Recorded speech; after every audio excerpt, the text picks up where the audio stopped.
नमस्कार। Answer writing guidance programme में आपका स्वागत है। आज के इस एपिसोड में आधुनिक इतिहास से एक प्रश्न लिया है। पहले प्रश्न देख लेते हैं। प्रश्न है, उन कारणों की चर्चा कीजिए जिन्होंने 18वीं सदी के अंत तक अंग्रेजों को भारत में सर्वोच्च शक्ति के रूप में प्रस्तुत किया। इस प्रश्न में उन कारणों की चर्चा करनी है जिन कारणों की वजह से 18वीं सदी के अंत तक भारत में अंग्रेज सर्वोच्च शक्ति के रूप में स्थापित हो गए। इस प्रश्न में पूछने का उद्देश्य ये है कि भारत में पुर्तगाली आए, डच आए, फ्रांसीसी आए, लेकिन 18वीं सदी के अंत तक अंग्रेज ही सर्वोच्च शक्ति के रूप में स्थापित हो गए थे। इस प्रश्न के उत्तर के लिए मैंने कुछ कंटेंट लिया है। पहले एक नज़र उस पर डाल लेते हैं।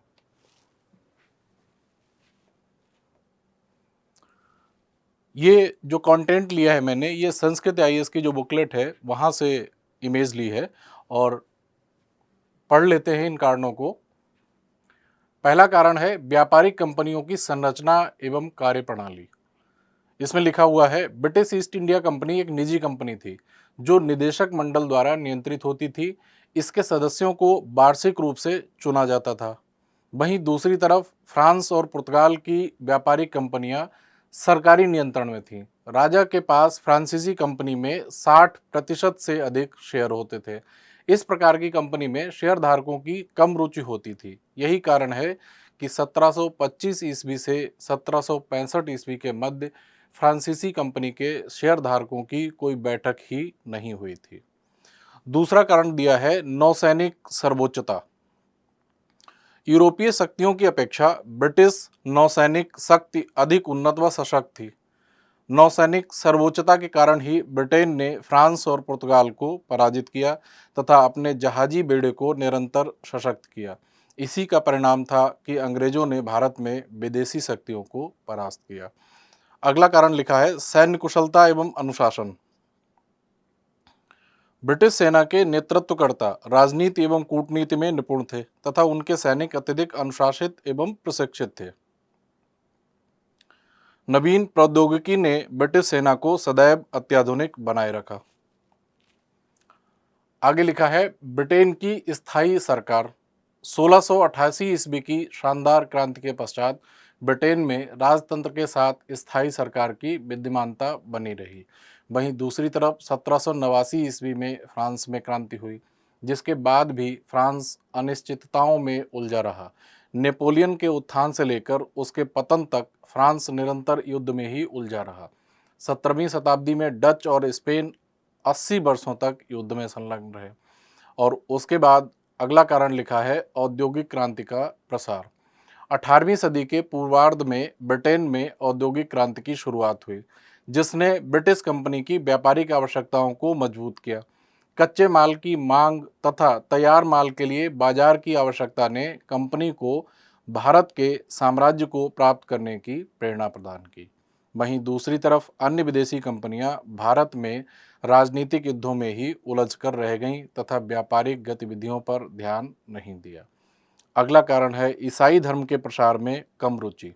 ब्रिटेन की स्पेन, पुर्तगाल एवं डच की अपेक्षा ईसाई धर्म के प्रसार में कम रुचि थी। यही कारण है कि ब्रिटिश कंपनी ने भारत में सांस्कृतिक, धार्मिक और सामाजिक गतिविधियों में प्रारंभ में हस्तक्षेप नहीं किया।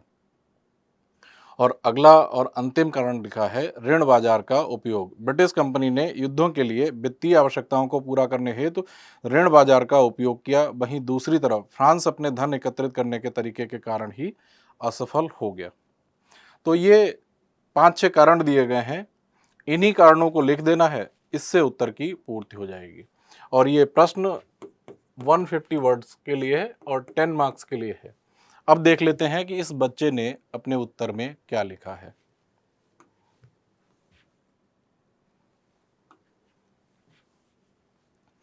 कई यूरोपीय शक्तियों के बीच संघर्ष हुए, जिसमें फ्रांसीसी, पुर्तगाल, अंग्रेज सभी शामिल थे। फिर भी निम्नलिखित कारणों की वजह से अंग्रेजों ने भारत को उपनिवेश बनाने में सफल हुए। फिर भी निम्नलिखित कारणों की वजह से अंग्रेजों ने नहीं, बाकी संरचना में समस्या है थोड़ी। फिर भी निम्नलिखित कारणों की वजह से अंग्रेज भारत को उपनिवेश बनाने में सफल हुए। ये लिखना चाह रहा है कि भारत में सर्वोच्च शक्ति के रूप में अंग्रेज ही सफल हुए। नीचे लिखा है उत्कृष्ट एवं आधुनिक हथियार।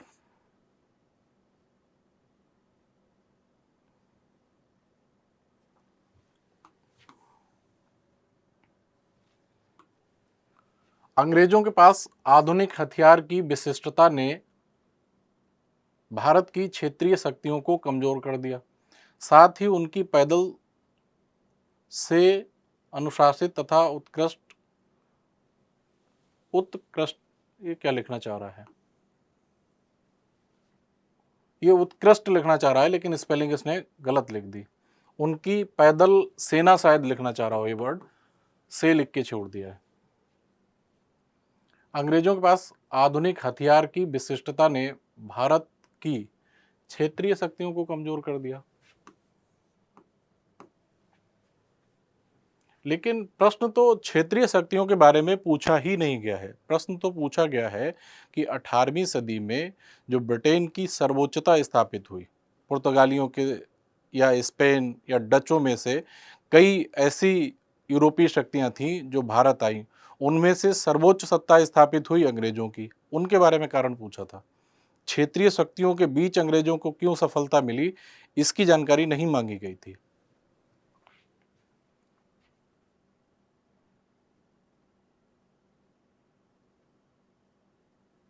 आगे, योग्य एवं कुशल नेतृत्व की वजह से वह भारतीय तथा अन्य यूरोपीय शक्तियों की तुलना में ज़्यादा मजबूत स्थिति में थे।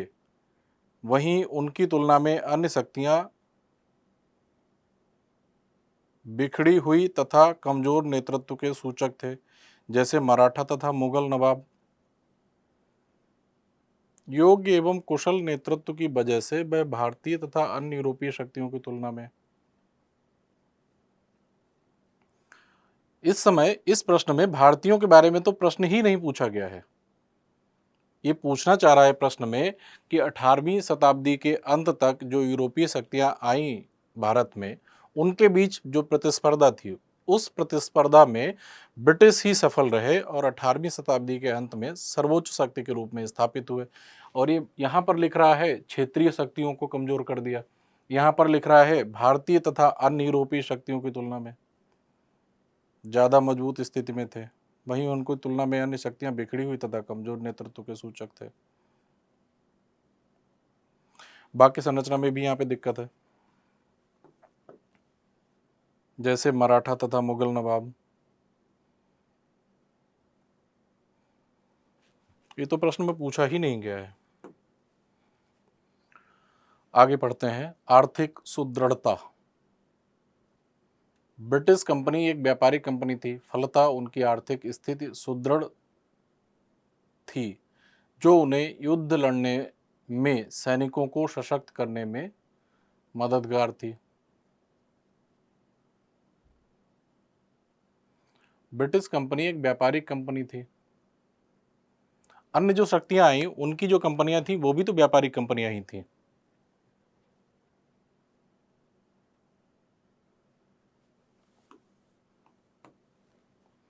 राष्ट्रवाद की भावना।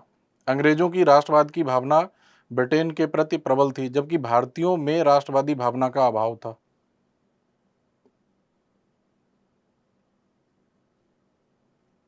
भारतीयों से संबंधित प्रश्न अभी पूछा ही नहीं गया है। इन सब के अलावा अंग्रेज अपनी गलतियों के त्वरित सुधार पर बल देते थे तथा अपनी नीतियों को धैर्यपूर्वक वेट एंड वॉच के सिद्धांत से संचालित करते थे।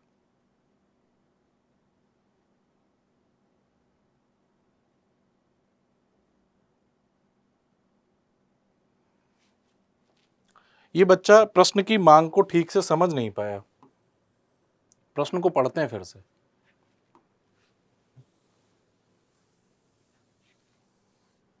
प्रश्न है, उन कारणों की चर्चा कीजिए जिन्होंने 18वीं सदी के अंत तक अंग्रेजों को भारत में सर्वोच्च शक्ति के रूप में प्रस्तुत किया। तो आप लोग समझेंगे कि भारत के संदर्भ में देखें तो अगर भारत के क्षेत्र में या भारतीयों से जीतने में अंग्रेजों की सफलता के क्या कारण थे वो अभी नहीं पूछे गए हैं, क्योंकि ब्रिटिश सत्ता की या ब्रिटिश साम्राज्य की भारत में सर्वोच्चता 18वीं सदी के अंत तक स्थापित नहीं हुई थी, क्योंकि 1848-49 के पास में आसपास का जो समय है उसमें भी आंग्ल और सिख युद्ध चलता रहा। 1856 में अवध का सहायक संधि के नाम पर विलय किया गया। तो 1856 के आसपास का जो समय है या 19वीं शताब्दी के मध्य के आसपास को जो समय है, उस समय तक भी ब्रिटिश कंपनी प्रयासरत रही भारतीय जो हिस्से थे, भारतीय राज्य क्षेत्र के जो हिस्से थे, उनको स्वयं में विलय करने के लिए। तो उस समय तक भी ब्रिटिश सर्वोच्चता स्थापित नहीं हुई थी, इसलिए ये बच्चा थोड़ा सा कंफ्यूज हो गया। इस बच्चे ने प्रश्न को इस तरह से समझा कि अंग्रेजों के भारत में सफल होने के क्या कारण थे, या भारतीयों से जीतने में अंग्रेजों की क्या क्या ऐसी अच्छाइयाँ थी जिनकी वजह से अंग्रेज सफल हुए। जबकि प्रश्न ये नहीं पूछा गया। प्रश्न पूछा है कि 18वीं सदी के अंत तक, तो 18वीं सदी के अंत तक जो जो यूरोपीय शक्तियां भारत आईं, उन यूरोपीय शक्तियों के बीच प्रतिस्पर्धा थी, लेकिन उनमें सफल हुए अंग्रेज। तो उस सफलता के कारणों को गिनाना था। इस बच्चे ने यहाँ पर भारतीयों, मुगल नवाब, मराठों आदि की चर्चा करके भारतीय संदर्भ में इस प्रश्न का उत्तर लिख दिया, जो कि इस प्रश्न की मांग के अनुरूप सही नहीं है। अब देख लेते हैं इस बच्चे को मार्क्स कितने मिलने चाहिए। इसने लिखा, कई यूरोपीय शक्तियों के बीच संघर्ष हुए जिसमें फ्रांसीसी, पुर्तगाल, अंग्रेज सभी शामिल थे। फिर भी निम्नलिखित कारणों की वजह से अंग्रेज भारत को उपनिवेश बनाने में सफल हुए। यहां तक तो ठीक है कि फ्रांसीसी भी आए, पुर्तगाली भी आए, डच भी आए, लेकिन सफल अंग्रेज हुए। तो भूमिका तो ठीक है, 1 नंबर दिया जा सकता है। उत्कृष्ट एवं आधुनिक हथियार क्षेत्रीय शक्तियों को कमजोर कर दिया। तो क्षेत्रीय शक्तियों के बारे में तो प्रश्न ही नहीं है अभी। यहां पे भी यही लिखा है, वह भारतीय तथा अन्य यूरोपीय शक्तियों की तुलना में ज्यादा मजबूत स्थिति में थे। अन्य शक्तियां बिखड़ी हुई तो शब्द ही गलत है, तथा कमजोर नेतृत्व के सूचक थे। बाकी संरचना में भी दिक्कत थी यहाँ, जैसे मराठा तथा मुगल नवाब, इसकी जरूरत ही नहीं थी। आर्थिक सुदृढ़ता, ब्रिटिश कंपनी एक व्यापारिक कंपनी थी, उनकी आर्थिक स्थिति सुदृढ़ थी। राष्ट्रवाद की भावना, अंग्रेजों और भारतीयों के बीच यहाँ पर राष्ट्रवादी जो भावना थी, लिखा है कि अंग्रेजों की राष्ट्रवाद की भावना ब्रिटेन के प्रति प्रबल थी, जबकि भारतीयों में राष्ट्रवादी भावना का अभाव था। भारतीयों से तुलना करके उत्तर लिखने की अभी जरूरत ही नहीं थी।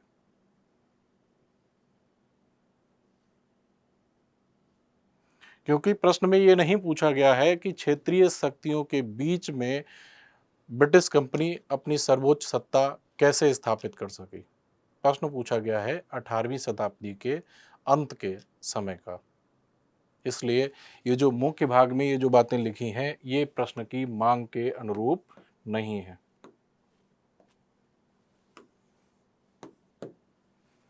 इसमें भूमिका तो ठीक लिखी है,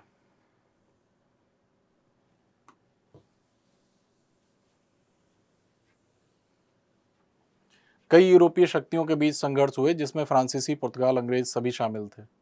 फिर भी निम्नलिखित कारणों की वजह से अंग्रेजों ने भारत को उपनिवेश बनाने में सफल हुए। यहां तक तो ठीक है, 1 नंबर यहां पर दिया जा सकता है।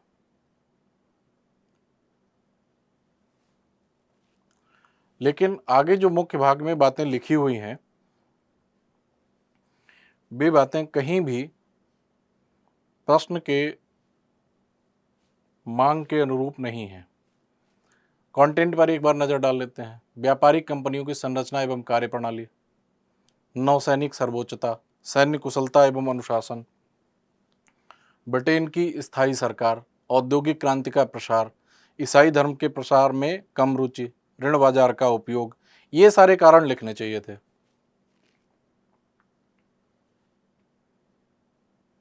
तो प्रश्न के मुख्य भाग में जो बातें लिखी गई हैं वो बातें प्रश्न की मांग के अनुरूप नहीं है, इसलिए उनमें कोई भी मार्क्स नहीं बनते। और यहाँ पर जो भूमिका लिखी है इस प्रश्न के उत्तर के लिए, वह भूमिका ठीक है, उसके लिए 1 नंबर दिया जा सकता है। तो इस बच्चों को मिलते हैं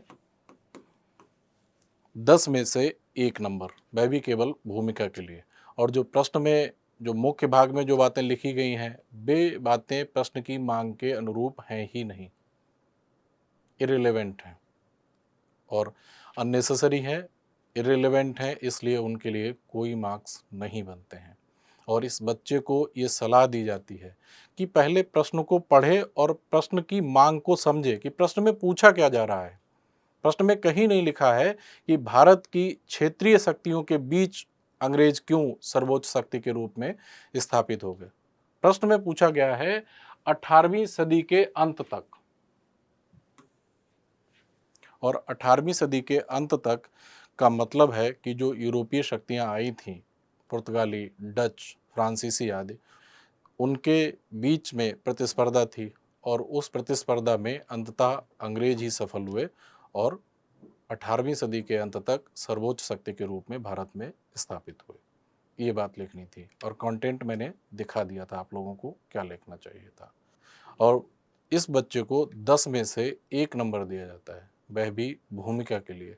भूमिका तो ठीक लिखी थी, लेकिन आगे जो बातें लिखी थी वे प्रश्न की मांग के अनुरूप नहीं थी। और इस एपिसोड के बाद अब हम लोग अगले एपिसोड में मिलेंगे। धन्यवाद, नमस्कार।